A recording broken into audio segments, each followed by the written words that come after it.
قال النبي صلى الله عليه وآله وسلم تسبيحة واحد خير من الدنيا وما فيها أو كما قال النبي عليه الصلاة والسلام পয়গম্বর বলেন এই দুনিয়া থেকে আসমান 30 কোটি 9 লক্ষ মাইল উপরে হলো আসমান।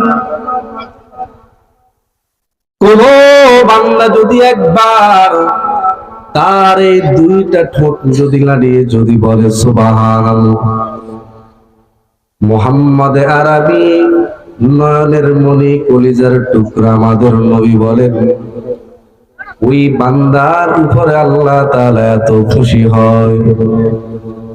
এই দুনিয়া থেকে আসমান পর্যন্ত যে জায়গাটুকু খালি, এই খালি জায়গাটুকুকে যদি খাঁটি সৈন্য দ্বারা যদি ভর্তি করানো হয়, আর ওই সৈন্যগুলাকে যদি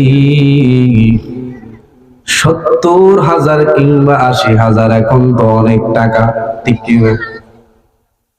এখন সৈন্যের ভরি হলো 1,30,000।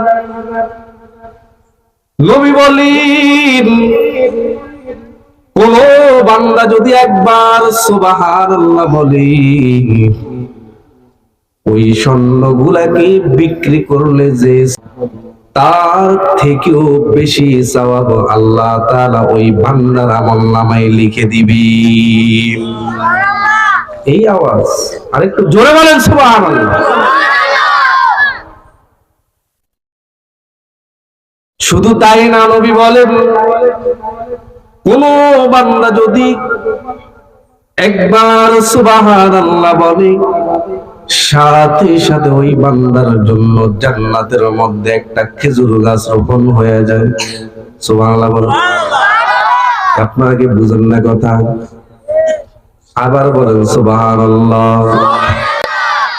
এই আপনাদের এই মুহূর্তে একটা খেজুর গাছ রোপণ হয়ে গেল, আবার বলেন সুবহানাল্লাহ। আরেকটা খেজুর গাছ রোপণ হয়ে গেল, আবার বলেন সুবহানাল্লাহ।